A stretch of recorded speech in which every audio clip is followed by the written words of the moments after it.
Just talk to us, Justina, about the news overnight. Talk to us first and foremost about what Hong Kong is doing to try and welcome back travelers internationally. Yeah, I mean, I was just in Hong Kong a few months ago, and so this certainly is a big shock to all of us who's been kind of watching Hong Kong's COVID policy.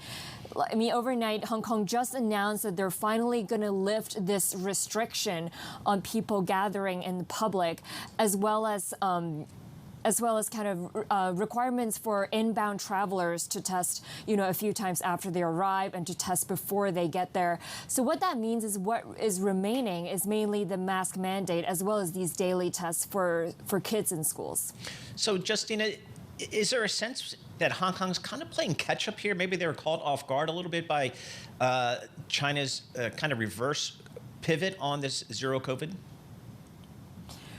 Right, exactly. I think all along there's been this sense that Hong Kong has been trying to synchronize its policy with China. I mean, partly because the administration has been very concerned about reopening the border with mainland China. So it does feel like, with China suddenly pulling a U-turn, I mean, that gave Hong Kong an opening to also relax its policies.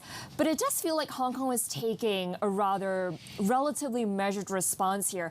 I mean, I mentioned here that, of course, it's still a big step for Hong Kong to lift those restrictions on public gatherings. But ultimately, it's not really going, from 100 to 0. I mean, there's still the mask mandate, and there's still that testing requirement for kids.